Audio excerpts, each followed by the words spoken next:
नमस्कार जय Jagannath welcome to my channel. आज मु आपण मानक सहित पोटल पनीर गोटे बढ़िया रेसिपीटी शेयर करिवे। सेथिपाई मु गोटे कड़ाई रे किछि रिफाइन तेल नेइछि। पनीर को मु स्क्वायर भली भाबे एमदी काटिछि। पनीर को एबे छाणीबा।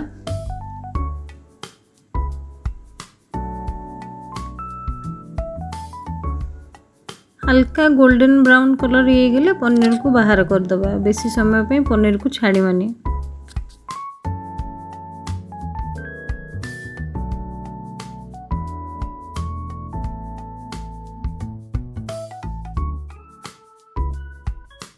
एबे पोटल को छाणीबा। गैस को मीडियम फ्लेम रे रखी छाणीबा जेमिति पोटल भीतर भी भलो भाबे सिझी जिवो। सेथिरे एबे गोटे आलू को बड़ बड़ खंड करी काटी नेइछि। आपण चाहिले अलगा अलगा करी छाणी परिबे। मोर जेहेतु क्वांटिटी कम अछि पोटलर मु एक मिसेई कि छाणी देली। पोटल आलू एबे भलो भाबे फ्राई हे गलानी। ताको एबे बाहर करि नबा। एबे रिफाइन तेल को बाहर करी सेथिरे किछि सोरिषा तेल नबा। एबे किछि गोटा गरम मसला और छोट छोट कटा हिथिबा पियाज को नबा। भलो भाबे भाजीबा। पियाज हे आसलानी। एबे सेतिरे गोटे छोट छोट कटा हिथिबा टमाटो नबा। किछि समय भाजिला परे सेतिरे हळदी पाउडर, लंका पाउडर, जीरा पाउडर, धनिया पाउडर, पनीर मसला को पके आ किछि समय भाजिबा।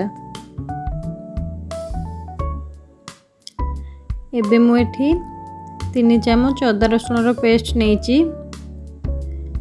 याको भलो भाबे भाजिबा जेमिति तेल रो मसला अलगा हे जिवो। मसला भलो भाबे भाजी हे गला परे मु सेथिरे किछि कस्तूरी मेथी नेइछि। एबे सेथिरे काजू, चारमगज, पोस्तर पेस्ट पकेबा। याको 5 रु 10 मिनट जाई भलो भाबे कसिबा।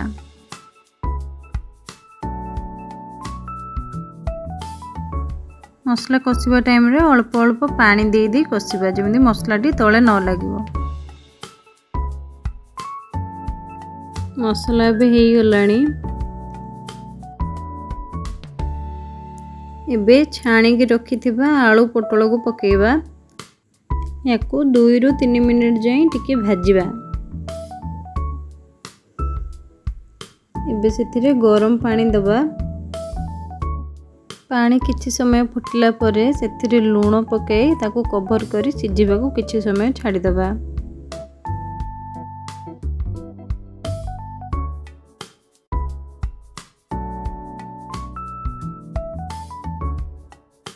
एबे सेथिरे छाणी की रखी थिबा पनीर को ऐड करिबा।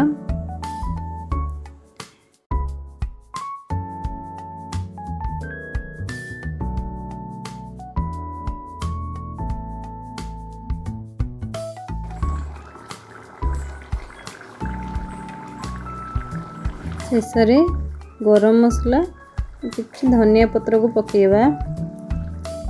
रेडी हे गला पोटल पनीर कोरमा।